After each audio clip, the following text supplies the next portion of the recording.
क्या रहस्य है इस गांव का? आखिर वे लोग कौन हैं? सुदेश और उज्ज्वल हैरान थे। बहुत लंबी कहानियां हैं, सदियों पुरानी।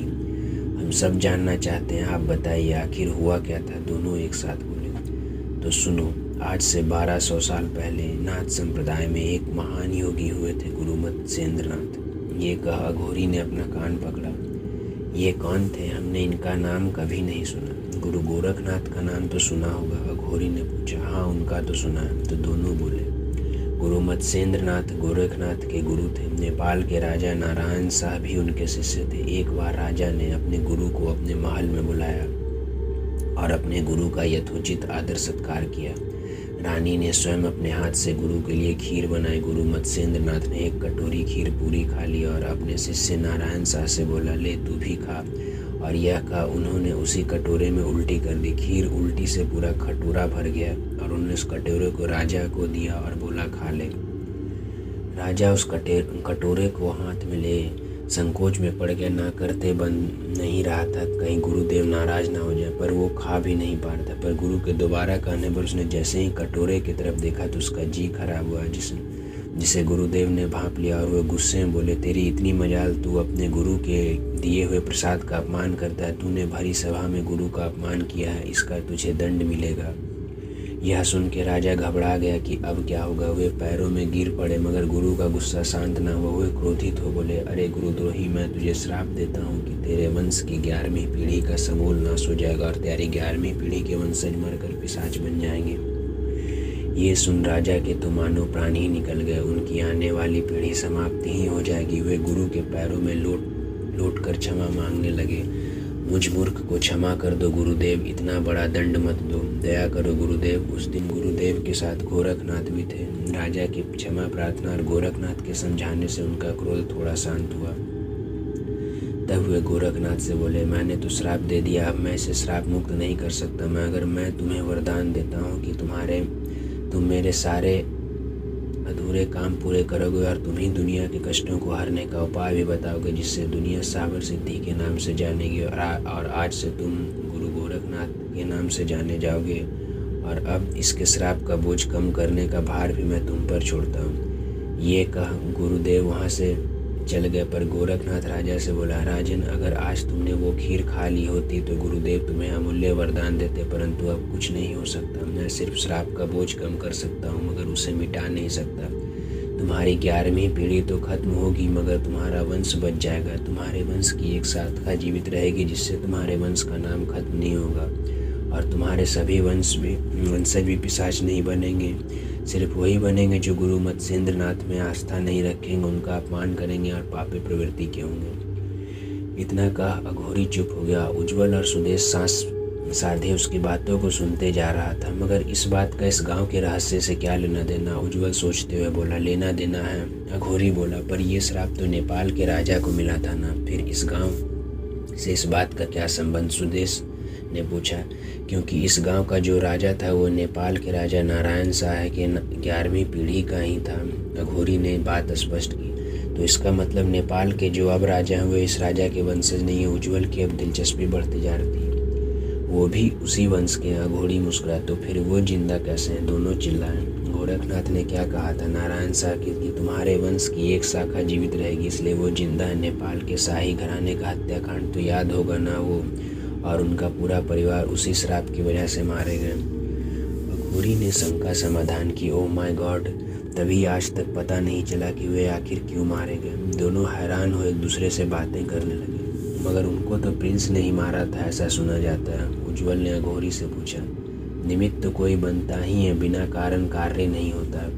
तो फिर वो भी पिशाच बने होंगे? सुदेश ने पूछा। नहीं, वो नहीं बने, क्योंकि उनकी गुरु गोरखनाथ और गुरु मत्स्येंद्रनाथ में आस्था थी। उन्होंने उनका पूरा सम्मान किया और गुरु गोरखनाथ के ही नाम पर वहाँ की जाति गोरखा है, अघोरी ने बताया। वो तो इसीलिए उन्हें गोरखा कहते हैं। उज्ज्वल बोला, हाँ, और उनके नाम पर एक नगर भी बसा है, गोरखा नगर। तो फिर ये यहाँ के लोग पिशाच बने, तो इसका मतलब ये पापी थे? दोनों ने पूछा। हाँ, यहाँ की जो रानी थी उसकी कोई संतान नहीं हुआ और संतान के लिए वे टोने टुटके और तंत्र क्रिया करने लगे, शैतान की पूजा करने लगे, अपने कुल देवी देवता और गुरु का अपमान किया, जिसकी वजह से वह मरने के बाद पिशाचनी बन गई। ठीक है वो लोग पिशाच बन गए, पर ये पूरा गांव वीरान क्यों हुआ? उज्ज्वल की कहानी और उलझती सी लग रही थी। पिशाच के आतंक से ये गांव वीरान हुआ। वे दोनों राजा रानी पिशाच बन गए और फिर उन्होंने लोगों को मारना शुरू किया। जो भी पिशाच का शिकार बनता वो भी मरने के बाद पिशाच बन जाता और उनकी आत्मा को भी वो गुलाम बना लेते। तो इसका मतलब मेरे पापा भी, कहते ही उज्ज्वल की आंखों में आंसू आ गए।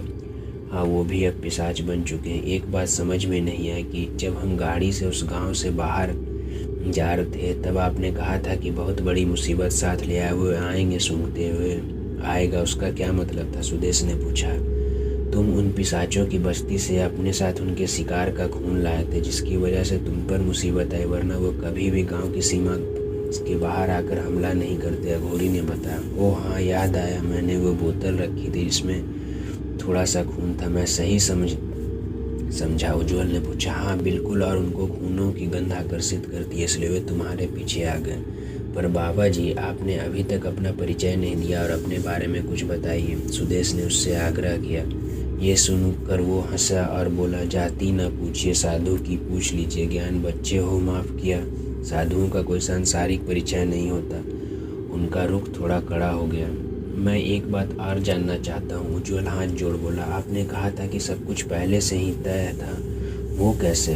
वो गंभीर हो बोला। जब गुरु गोरखनाथ ने नारायण शाह के श्राप के प्रभाव कम किया तब उन्होंने ये भी बताया था कि जो भी तुम्हारे वंश में पिशाच बनेंगे उनकी मुक्ति का भी एक मार्ग होगा, और वो ये है कि जब कोई नेपाल के राजपुरोहित के वंश का अपने पिता को खोजता हुआ अपने मित्रों के साथ उन पिशाचों की बस्ती में आएगा, तब पिशाचों के हमलों में उसकी जान बचाने की जो मित्र खुद के प्राण दे देंगे, तब उनकी उस निस्वार्थ मैत्री के प्रभाव और उसकी पितृभक्ति की शक्ति के मिले जुले संतुलन से वो राजपुरोहित कुल का वंशज ही पिशाचों को मुक्त करेगा।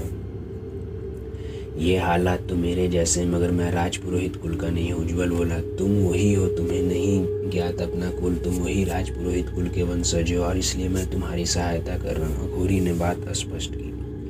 उज्ज्वल ने ये सुनकर हैरान था। वो राजपुरोहित कुल का वंशज है और वही उन पिशाचों का भी अंत करेगा। उज्ज्वल के सामने एक एक कर नए रहस्य खुल रहे थे। पहले इस गांव का रहस्य और नेपाल के राजा वीरेंद्र विक्रम शाह के परिवार के खत्म होने का रहस्य, और एक नई बात उसने आज जानी थी कि दोस्ती की ताकत, निस्वार्थ दोस्ती में इतनी शक्ति है कि वे शैतानों से भी लड़ने का हौसला देती है। पर मैं उनको ख़त्म कैसे करूँगा? उनको ख़त्म करने का क्या उपाय है? उज्ज्वल ने पूछा। वो भी बताएंगा, परंतु अभी तुम दोनों जाकर जोहड़ में स्नान कर आओ, बाकी बातें बाद में बताता हूँ। ब्रह्म मुहूर्त हो गया, वो अघोरी उठते हुए बोला। मगर बाहर उन्होंने हम पर हमला किया तो सुदेश, जो एक बार मर चुका था, इसलिए इससे डर जाता था। नहीं, अब सूरज डूबने तक वो नहीं दिखेंगे। ये ब्रह्म मुहूर्त ऐसे ब्रह्मा का मुहूर्त करते, ये समय पैशाचिक शक्तियों का नहीं बल्कि दैविक शक्तियों का होता है। अब जाओ। उज्ज्वल ने मंदिर के मठ से बाहर निकल देखा तो सचमुच सुबह होने वाली थी और उसे रात की भयानकता याद आ गई। तभी उसे राज का ख्याल आया। अब तक की बातों में इतना मशगूल हुआ था कि उसके बारे में ख्याल ही नहीं आया। तभी उसने अघोरी से पूछा, मैं अपने दोस्त का अंतिम संस्कार करना चाहता हूँ, पहले उसकी लाश को इस तरह नहीं छोड़ सकता। ये सुन अघोरी ठठाकर हंसा और बोला कि कुछ नहीं मिलेगा, वहाँ हड्डियाँ भी चिचोड़ डाली होगी। अगर उसका भला करना चाहते हो तो उन सबको मुक्ति दिलाइए। कह वो वहाँ से जोहड़ की तरफ चला गया। उसके जाने के बाद वे दोनों कुछ देर राज को याद कर उसकी शोक में डूबे, फिर वो भी जोहड़ की तरफ चल दिया। जब वो जा रहे थे तो अघोरी उन्हें स्नान कर वापस लौटता हुआ मिला। वो अपनी धुन में मग्न गाया जा रहा था, चेत मच्छंदर घोरक आया, चेत मच्छंदर घोरक आया। इन दोनों के कुछ पल्ले ना पड़ा, इसलिए ये दोनों भी चुपचाप नहाने चले गए। यार उज्ज्वल, एक बात तो है, नहाते नहाते सुदेश बोला। क्या? ये बाबा जी के पास बड़ी ही शक्तियाँ हैं, कोई पहुँचे हुए महात्मा लगते हैं। सुदेश के मन में अघोरी के लिए विशेष श्रद्धा हो गई थी। हाँ यार, वरना मरे हुए को जिंदा कौन कर सकता? पर तू भी तो यार नेपाल के राजपुरोहित के कुल का निकला। हाँ, ये तो पापा बताया करते थे कि हम गढ़वाली हैं, पर हम नेपाल के राजपुरोहित कुल से, ये उन्हें भी नहीं पता था। उज्ज्वल बोला। बस अब किसी तरह इन पिशाचों का भी अंत हो जाए और अपने राज और अंकल को मुक्ति मिल जाएगी। कहते कहते सुदेश और उज्ज्वल दोनों की आंखें नम हो गई। पिछली रात में इतना कुछ घट चुका था कि इन्होंने अभी तक प्रबल और राज की मौत पर दुख व्यक्त करने का समय भी नहीं मिला था। जब ये दोनों नहा कर निकले तो सूरज निकल आया था, चारों तरफ धूप फैल चुकी थी। अब उजाले में इन्हें चारों तरफ देखा तो उन्हें जोहड़ के उत्तर दिशा में गांव दिखा और जोहड़ के पास ही दक्षिण दिशा में मंदिर था। मंदिर के ठीक बगल से बहुत बड़ा बरगद का पेड़ था जो इन्हें रात में ठीक से नहीं देखा था। नहाने के बाद अब कपड़ों की समस्या थी क्योंकि इनके पास सिर्फ एक ही कपड़े जो भीग चुके थे। ये दोनों उन्हीं भीगे कपड़ों में चले आए थे। तभी उनके सामने से अघोरी हाथ में कपड़े लिए आता दिखा। उसने दोनों को कपड़े दिया और बोला, लो ये सूखे वस्त्र पहन लो, नहीं तो सर्दी लग जाएगी। कपड़े हाथ में ले इन दोनों ने देखा तो हैरान रह गए। कपड़े बिल्कुल ही इनके ही नाप के थे और वैसे ही जैसे वे पहनते हैं। आपके पास ये कपड़े कैसे? यार दोनों के मुंह से निकला। तुम्हारे लिए ही आया है, पहन लो, सब देने वाला ऊपर वाला, हम कौन है भला? ये कह वो वापस मंदिर की तरफ मुड़ गया। इन दोनों ने कपड़े बदले और मंदिर में आए। इससे पहले शायद ही ये दोनों कभी किसी मंदिर इतनी आस्था से गए हों, मगर आज पूरी श्रद्धा के साथ ये देवी के सामने नतमस्तक थे। भगवान से प्रार्थना कर जब ये दोनों बाहर निकले तो एक बार फिर दंग रह गए। मंदिर के बाहर उस छोटे से चबूतरे पर अघोरी खाने की 3 थाली रखे बैठा उनका इंतजार कर रहा था और खाना भी एकदम गर्मा गर्म धुआं छोड़ रहा था। वे दोनों हैरान थे कि अभी उनके ही सामने तो ये मंदिर से बाहर निकला था और इसके अलावा यहाँ कोई चौथा व्यक्ति भी नहीं था जो खाना बना गया हो। फिर कहाँ से आया? ये सोच ही रहे थे तभी अघोरी बोल पड़ा, आओ भोजन ग्रहण करो, भूखे हो गए तुम दोनों। मगर बाबा जी आपने इतना जल्दी ये सब कैसे कर लिया? सुदेश हैरान था सब देखकर। अरे प्रभु का प्रसाद है, ज़्यादा प्रश्न मत करो, खाओ। वे दोनों समझ गया कि ये कोई बात नहीं बताएगा, इसलिए चुपचाप खाना खाने लगे। खाना स्वादिष्ट भी इतना था कि पूछो मत। सुदेश और उज्ज्वल ने इतना स्वादिष्ट खाना पहली बार खाया था। दोनों ने खूब पेट भर खाया। खाना था भी पर्याप्त। खाना खाने के बाद अघोरी बोला, अब मैं तुम दोनों को इन पिशाचों के अंत करने का तरीका बताऊंगा, आओ मेरे पीछे पीछे।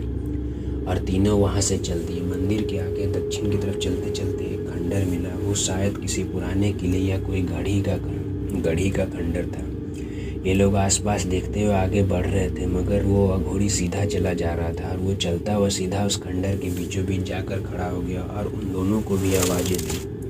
वो दोनों आवाज़ की दिशा में गए तो जाकर देखा कि यहाँ बीच में काफ़ी बड़ा झूला सा आंगन है और उसके चारों तरफ मेहराबें बनी हुई है और उसके ऊपर झरोखे हैं। उसी आंगन के बीच में वो अघोरी खड़ा था और उसके पास ही एक कुदाली रखी हुई थी।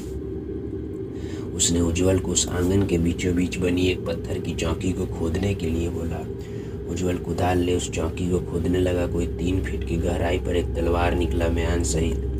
उस म्यान पर बड़े ही सुंदर रत्न जड़े हुए थे जो मिट्टी में सने होने के बावजूद चमक रहे थे। अघोरी ने उज्ज्वल को उस तलवार को उठाने को कहा। उज्ज्वल ने उस तलवार को उठाकर म्यान से बाहर निकाला। तलवार तेज धारदार थी, ऐसा लग रहा था मानो बिल्कुल नहीं हो।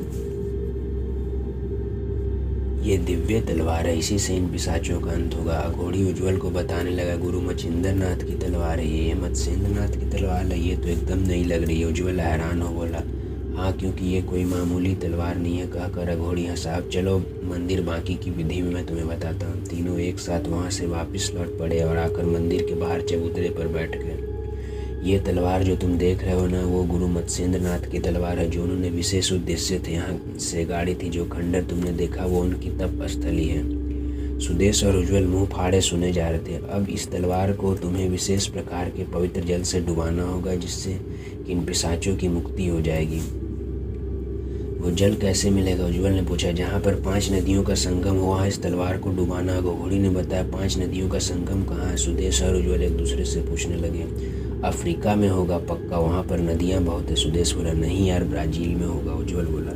उनकी यह बातें सुना अघोरी हंसा और बोला, ज़्यादा दूर जाने की ज़रूरत नहीं है। 5 नदियों का संगम उत्तर प्रदेश के इटावा जिले के नज़दीक बिठौली गाँव में है, तुम्हें वहाँ जाना है। क्या भारत में 5 नदियों का संगम भी है? दोनों एक साथ बोले। देखने वाले नज़र चाहिए, भारत में तो सब कुछ है। अघोरी भेद भरे स्वर में बोला। अब तुम दोनों शीघ्र ही जाओ और हाँ अपने घर वालों से भी मिलते आना क्योंकि दोबारा शायद मिलने को ना मिले। अघोरी बोला, जी जरूर, अब भले ही मुझे अपने प्राण ही क्यों ना देने पड़े पर इनका अंत करके रहूँगा। उज्ज्वल दृढ़ निश्चय कर बोला। और हाँ स्मरण रहे कि तुम्हें दिन में ही आना होगा, सूरज डूबने के बाद आने की भूल कदापि मत करना। अघोरी ने उन्हें चिताया। दोनों अघोरी को प्रणाम कर वहाँ से चल दिए। दोनों वहाँ पर गाड़ी छोड़ गए और वहाँ आए। गाड़ी वहीं खड़ी मिली उन्हें, पर उसके बाहर हिस्सों पर कुछ खून के धब्बे लगे थे। इसे देख दोनों को राज की याद आ गई।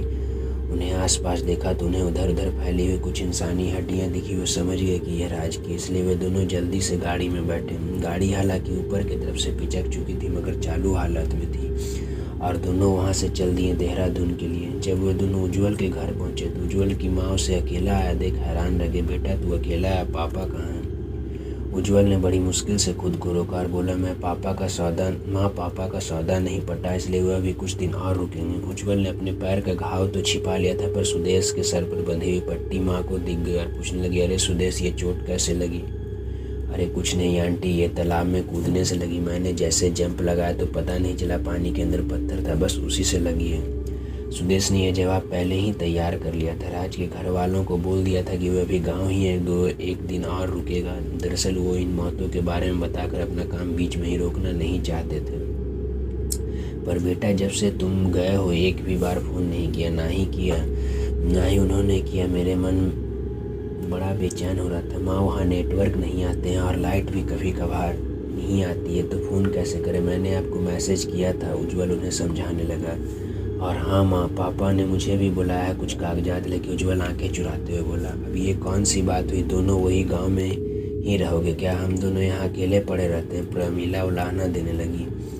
अरे हाँ माँ, दीदी कहाँ है? वो कॉलेज गई है, मैं ही हूँ, पड़ी रहती हूँ घर में अकेले। कहते कहते वो रुआंसी हो गई। उज्ज्वल एक दिन घर पर दूसरे दिन इटावा के लिए निकला। दोनों सुबह 3 बजे निकले। 10 बजते बजते वे उस जगह पहुंच गए। उस जगह को देख दोनों हैरान रह गए। अद्भुत नज़ारा था। 5 नदियों का संगम, सारी दुनिया में इकलौता स्थान जहां 5 नदियां मिलती हैं। कितना विशाल धारा थी। 5 धाराएं अलग अलग दिशाओं से आकर मिल रही थी। इसी धारा में उज्ज्वल ने उस तलवार को डुबाया और कुछ पानी साथ लिया, बोतल में भर लिया। इसके बाद वो राजगढ़ के लिए निकले। राजगढ़ की दूरी वहाँ से मुश्किल से 3 घंटे की होगी और दोपहर के 2 बजे वो सगोड़ी के सामने मंदिर के मठिया में थे। आधा काम तो कर लिया तू, बस अब आधा बाकी है। घोड़ी बोला, जी अब मुझे उन पिशाचों का अंत करना है जिन्होंने मेरे पापा और दोस्त को मुझसे छीन लिया। होगा, जरूर होगा। अब उनके अंत का समय आ गया। अब मैं तुम्हें उसका भी तरीका बता दूंगा। घोड़ी उज्ज्वल को बताने लगा, तुम्हें उनकी बस्ती में जाना होगा, मगर रात में नहीं, दिन में, क्योंकि दिन के समय पिशाच निष्क्रिय हो जाते। वो चाह कर भी तुम्हारा कुछ नहीं कर सकता। तुम्हें उस किले पर जाकर उन पिशाचों के शरीर को ढूंढना है। वो तुम्हें अपनी माया से भ्रमित करेंगे, पर तुम्हें उनके झांसे में नहीं आने। और सीधा हमला सिर्फ रात में ही करते हैं, दिन में नहीं। और जैसे ही तुम्हें उनका शरीर दिखे, तुम्हें ये तलवार उसके आर पार कर देनी है। तो क्या पिशाच और भूतों की तरह नहीं होते, उनके शरीर होते? उज्ज्वल ने सवाल किया। पिशाच 2 तरह के होते हैं, एक तो शरीर वाले आदमखोर पिशाच और जिन्हें नर पिशाच भी कहते हैं, और दूसरा होते हैं बिना शरीर वाले, इनमें नर पिशाच जितनी शक्ति नहीं होती। नर पिशाच दूसरे के शरीर को खाकर और ज़्यादा शक्तिशाली हो जाते, जैसे कि यहाँ के पिशाच हैं। तो ये पिशाच बनते कैसे हैं, इस पर सुदेश ने पूछा।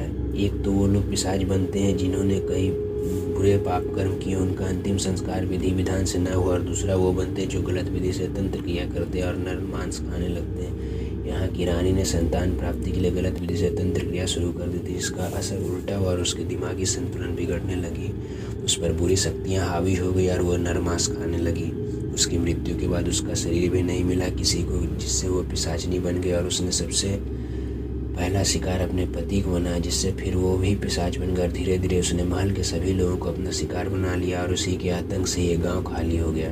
तो हमें सभी पिशाचों के शरीर को ढूंढ कर खत्म करना होगा, उज्ज्वल बोला।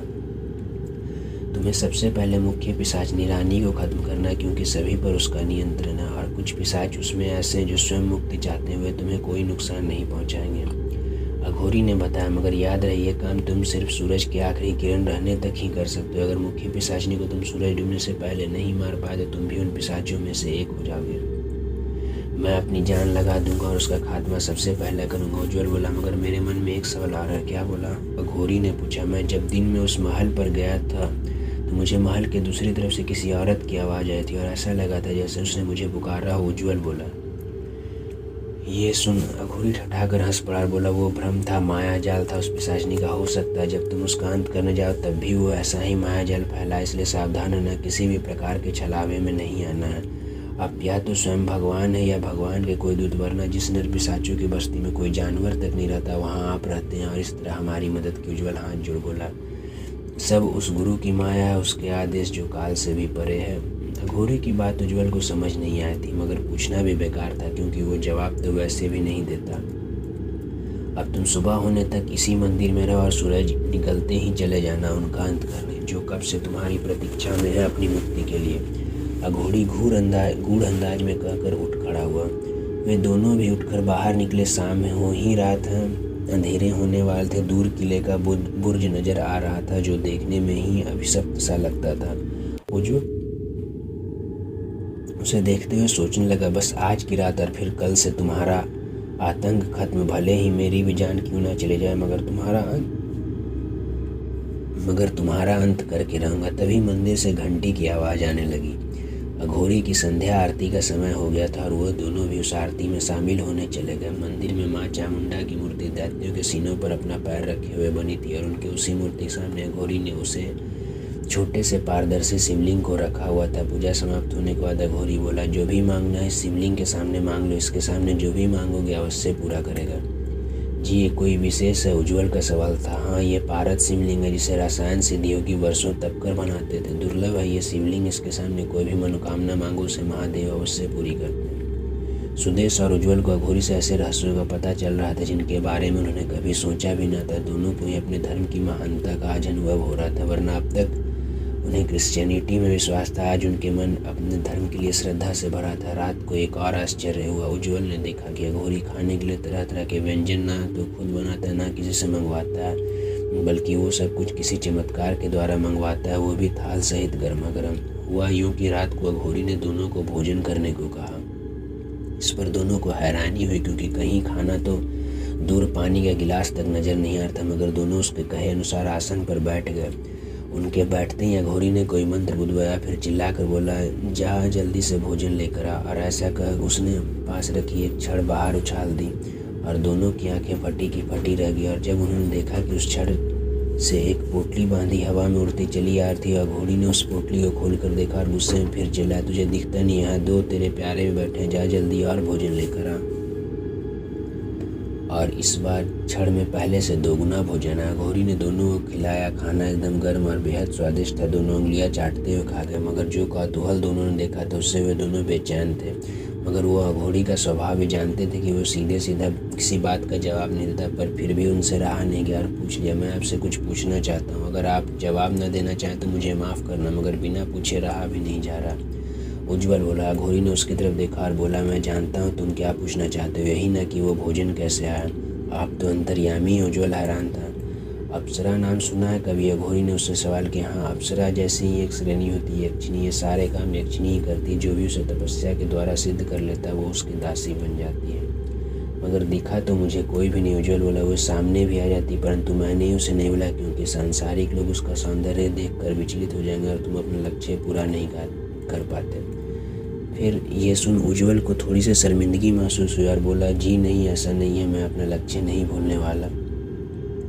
अघोरी ने जोरदार ठहाका लगा और बोला, तुम लोग सांसारिक सौंदर्य देखकर मुग्ध हो जाते हो, फिर उसका दिव्य सौंदर्य कैसे सहन कर पाते हैं? हम अघोरी तो इंद्रजीत होते हैं, हमने तो अपनी सारी कामनाओं पर विजय पा ली है, मगर तुम जब उसके दिव्य सौंदर्य को देखते हुए तुम्हें कामनाएं दबा लेती, तुम सुदबुद होशी में खो जाते, कहकर वो फिर हंसने लगा।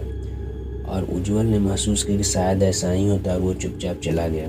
रात में तीनों मंदिर में ही लेटे। अघोरी तो सो गया, परंतु उज्जवल और सुदेश को नींद नहीं आ रही थी। उन्होंने गांव से आती उन पिशाचों की मनहूस आवाज़ें सोने नहीं दे रही थी। ऐसा लग रहा था जैसे वे नर पिशाच खुशी से चिल्ला रहे हो हल्ला से सुनाई पड़ रहा था। तभी नज़दीक से किसी के चीखने की आवाज़ सुनाई दी, बचाओ बचाओ।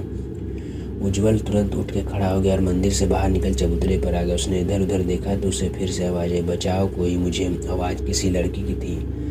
लगता है किसी लड़की को शिकार बना। उज्जवल सुदेश से बोला। वो भी उठकर बाहर आ गया।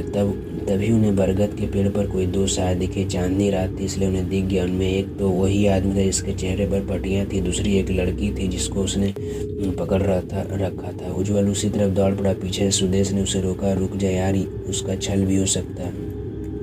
पर उज्जवल नहीं रुका और वो दौड़ के उसके पास पहुंच गया। और जैसे ही वो उस डाल के नीचे पहुंचा, दोनों धम से नीचे कूद पड़ा। दोनों ने उसे आगे पीछे से घेर लिया। उसे समझ आया कि उसे बाहर निकालने की चाल थी। वो लड़की पूरी खून से सनी थी। उसके हाथ में एक उल्लू था जिसके सर को वो पहले ही चबा चुकी थी। अब उसके कटी गर्दन को मुंह में डालकर उसका खून चूस रही थी। उज्जवल के आते ही उसने उसे नीचे फेंका और जीव लपलपाती उज्जवल की तरफ बढ़ने लगी। आगे से वो लड़का, पीछे से वो आदमी उज्जवल घिरा हुआ था। वे दोनों उसकी तरफ बढ़ ही रहे थे। उज्जवल खुद को बचाते हुए पीछे हटने लगा, मगर वो बराबर उसकी तरफ बढ़ रहे थे और वो उस पर झपटने ही वाला था कि कि पता नहीं कहाँ से वह घोड़ी आ गया और बड़े ही कड़क स्वर में चिल्लाया, ठहर जा। ये सुनते हुए दोनों पिशाच रुक गए और वो अघोड़ी उज्ज्वल का हाथ पकड़ मंदिर में ले आया। लाते ही उसने उज्ज्वल को एक खींच कर थप्पड़ मारा। पर ये क्या, उसके थप्पड़ पड़ते ही उज्ज्वल को लगा जैसे सारा ब्रह्मांड घूम गया। उसकी आंखों के सामने सारा ब्रह्मांड नजर आने लगा। लाखों करोड़ों सूरज ग्रह आकाश गंगाओं से घूमते हुए दिखाई देने लगे। हुए बुरी तरह भ्रमित हो चीखा, बचाओ मुझे, निकालो यहाँ से मुझे। ये सुना घोड़ी ने उसे हिलाया और हिलाते ही उसे वो सब दिखना बंद हो गया और वो सीधा घोड़ी के पैरों में गिर पड़ा। मुझे माफ़ कर दो, मैं उनके छलावे में आ गया, आगे से ऐसी गलती नहीं होगी। तुम मनुष्यों की तृष्णाएं बड़ी ही क्षुद्र होती है, जिनका दूसरे लाभ उठा तुम्हें चलते हुए धिक्कारते हुए बोला। उज्ज्वल अपने आप में बहुत शर्मिंदा था। तभी सुदेश बोला, मैंने तुझे बहुत रोका पर तू नहीं माना। तब मैंने बाबा जी को जगाया, वरना आज वो तुझे छोड़ती नहीं।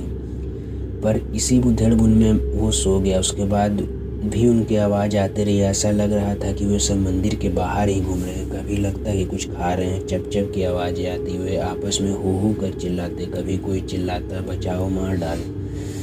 पर अब उज्ज्वल समझ चुका था और वो चुपचाप पड़ा रहा। सुबह ब्रह्म मुहूर्त में ही अघोड़ी जाग गया और उसने उन दोनों को भी जगा दिया और स्नान के बाद भोजन करवाया। भोजन उसी तरह छड़ से उड़ता हुआ आया। फिर उसने उज्ज्वल को जाने के लिए कहा, अब जाओ, तुम अपने अभियान पर मुक्ति दिलाओ सबको। दोनों ने सब उसके पैर छुए। उसने उन दोनों को कुदाल और हथौड़ा दिया और कहा, ये भी साथ ले जा, क्योंकि जहाँ उनके शरीर होंगे वहाँ पहुँचना आसान नहीं होगा, इनकी आवश्यकता पड़ेगी।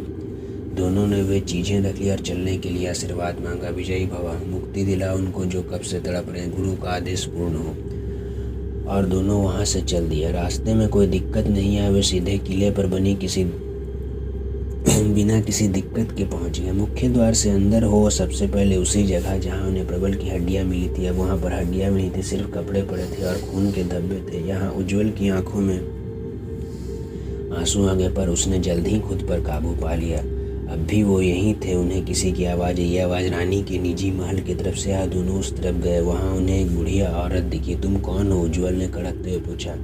बेटा, मुसीबत की मारी हूँ, मेरे बच्चों को यहाँ के पिशाच खा गए, कहकर रोने लगी। तुम रो मत, हम उन्हें ही मारने हैं, हम खत्म कर देंगे उन्हें। उज्ज्वल बोला, ये क्या किया यार तूने? ये भी पिशाच ही, इसे जानने के लिए ये किया, अगर तूने बता दिया। सुदेश बड़बड़ाया। अब उज्ज्वल को भी समझ आया कि ये क्या हो गया, मगर अब कुछ नहीं हो सकता था। उसकी ये बात सुन बुढ़िया ठहाका मार हंस गई। तू खत्म करेगा? अरे तेरा खून पियेंगे हम सब मिलकर। ये कहा वो उज्ज्वल की तरफ बढ़ी, पर उज्ज्वल ने अपने हाथ में तलवार उसके सीने में घुसा दी और एकदम से काला सा धुआं उसके चारों तरफ हो गया और उसका शरीर नीचे गिरकर धीरे धीरे राख होने लगा और कुछ ही देर में वो राख भी गायब हो गया। सब कुछ शांत होते उस बुढ़िया की आत्मा उज्ज्वल के सामने आया और इस बार वो शांत और साफ थी और बोली, बहुत बड़ा उपकार तुम्हारा, तुमने मुझे इस पिशाच रूप से मुक्ति दिया। बाकी सब कोई मुक्त कर दो, मगर सावधान रहना, वो तुम्हारे रास्ते में आएंगे। मुझे इतना बता दो, वो रानी का शरीर कहाँ मिलेगा? उज्ज्वल ने पूछा। उसका शरीर बहुत ही सुरक्षित रहता है, क्योंकि दिन में हम पिशाच कुछ कर नहीं सकते। ये जो दाईं तरफ तुम कक्ष देख रहे हो, इसी के अंदर एक और कक्ष है, उसी में उसका शरीर। ये कहा वो आत्मा गायब हो गई। ये तो वही कमरा है ना जिसको हमने पहले खोलने की कोशिश की थी, मगर वो नहीं खुला था। सुदेश बोला, हाँ वे यही है, अब हम इसे खोल के रहेंगे। ये कहा उज्ज्वल ने उसे हथौड़े से वार करना शुरू किया, मगर तभी पीछे से उज्ज्वल को किसी गुर्राने की आवाज़। उसने पलट कर देखा तो बहुत सारे भेड़िया खड़े और उसी की तरफ देखे जा रहे थे। दोनों डर गए, क्योंकि वो तो पिशाचों का मुकाबला करने आए थे, पर यहाँ तो जानवर भी आ गए। भाग उज्ज्वल, ये हमें फाड़ कर रख देंगे, सुदेश चिल्लाया। पर दोनों वहाँ से भाग के आगे के साहबान से होते हुए सीढ़ियों के पास पहुँचे और भाग कर ऊपर चढ़ गए। वो भेड़िया बराबर पीछे आ रहे थे। ये दोनों एक के बाद एक सीढ़ियाँ चढ़ते गए और सबसे ऊपर के बुर्ज पर पहुँच गए। वे भेड़िया भी बराबर पीछे आ रहे थे। अब ये दोनों आखिर बुर्ज पर थे और जो चौथी मंजिल पर था और किला ही उन काफ़ी ऊंची पहाड़ी पर बना था, सो इसकी ज़मीन से ऊंचाई काफ़ी ज़्यादा थी। अब इनके सामने कोई रास्ता नहीं था। एक तरफ बुर्ज का आखिरी किनारा, दूसरी तरफ भेड़िया भी अब सबके सामने आकर खड़े हो गए थे और गुर्रा रहे थे। ये दोनों आए थे पिशाचों का मुकाबला करने और यहाँ तो भेड़िया मिल गए। पीछे पीछे हटते सुदेश का पैर अचानक फिसल गया और वह बुर्ज से बाहर निकल पर नाले को पकड़कर लटक गया। उज्ज्वल ने देखा तो उसकी सांस फूल गई। एक तरफ हवा में लटकता सुदेश और दूसरी तरफ सैकड़ों फीट गहराई खाई और सामने खड़े ये भेड़िया। तभी ने उज्ज्वल ने सोचा कि ये भेड़िया सिर्फ डरा रहे हैं पर हमला नहीं कर रहे हैं। उसने नीचे लटक कर सुदेश को बोला, तू मेरा हाथ पकड़ और ऊपर आ जा। और उसने सुदेश को हाथ पकड़ ऊपर खींच लिया। पीछे से वो भेड़िया भी गुर्राते जा रहे थे। यार अब हम निकलेंगे कैसे, ये तो हट ही नहीं रहे। सुदेश बोला, हम निकलेंगे भी और ये हटेंगे। ये कहकर उज्ज्वल ने तलवार निकाली और भेड़िया और झपटा एक एक कर सारे भेड़िया गायब हो गए। रास्ता एकदम साफ हो गया। ये दोनों जैसे ही आगे जाने को बढ़े कि हवा का इतनी तेज बवंडर आया कि इन्होंने अगर एक दूसरे को पकड़ा ना होता तो उड़ जाते। अचानक ही दिन में अंधेरा छा गया, एकदम घटाटोप अंधकार, भयंकर बादल घिरे आए, हवा का तेज बवंडर चलने लगा। दोनों के पैर उखड़े जा रहे थे उस हवा में, पर वो जैसे तैसे लेट कर रेंगते रेंगते सीढ़ियों तक आया और इसी तरह सीढ़ियाँ उतरी। नीचे हवा का जोर कम तो हो गया मगर अंधेरा बहुत था। उज्ज्वल ने तलवार हाथ में ले ली, इस तरह कि अगर कोई सामने आए तो सीधा ही मार दे। उज्ज्वल आगे आ गया और सुदेश उसके पीछे की तरफ देखता चल रहा था। अचानक सुदेश को लगा कि सामने कोई है। ये दूसरी मंजिल पर बना एक अंधेरा हॉल था। यार उज्ज्वल, सामने खंबे के पीछे कोई है। और दोनों उस तरफ बढ़कर उज्ज्वल ने देखा कि वो किसी का सिर था जो खंबे से टिका था। उज्ज्वल समझ गया कि ये किसी पिशाच का शरीर है। उसने उसके सीने में सीधा वार किया तलवार का और वो राख बनकर बिखर गया। अभी उस हाल से बाहर निकल नीचे की मंजिल पर यहाँ गलियारे की तरफ से किसी बच्चे की रोने की आवाज़ सुनाई दी। उज्ज्वल उस तरफ बढ़ा तो सुदेश ने उसे रोका। ये कोई बच्चा नहीं है उज्ज्वल, पिशाच हमें भगा रहा, जानता हूँ, मगर अंत तो उसका भी करना होगा ना, कहा। उज्ज्वल आगे बढ़ा, पीछे से सुदेश भी। आवाज़ उसकी इस तरह थी मानो कोई नवजात बच्चा रो रहा, पर जब वहाँ जाकर देखा तो एक 13-14 साल का लड़का था। दोनों को देखते देखते उसका आकार बड़ा हो गया और वो हाथी के बराबर का, अगर हंसते हुए वहाँ से गायब हो गया। अब उन्हें इस मंजिल पर बने हर कमरे में खोलना शुरू किया। कुछ तो खुल गए मगर कुछ नहीं खुले। जो नहीं खुले थे उन्हीं में पिशाच थे। उज्ज्वल ने हथौड़े से उन पर वार किया और एक कमरे का दरवाज़ा खुल गया और उसमें उज्ज्वल को उसी लड़के का शरीर मिला, जमीन पर लेटा। उसने आंख बंद कर उसके सीने में तलवार घुसार दी। उसका शरीर राख बन उड़ गया। अब उसने दूसरे कमरे का दरवाज़ा खोला। इसमें उसे 2 आदमियों के शरीर मिले और उसने उसका भी खात्मा कर दिया। अब बचा था आखिरी कमरा। इसका दरवाज़ा खुलने का नाम ही नहीं ले रहा था।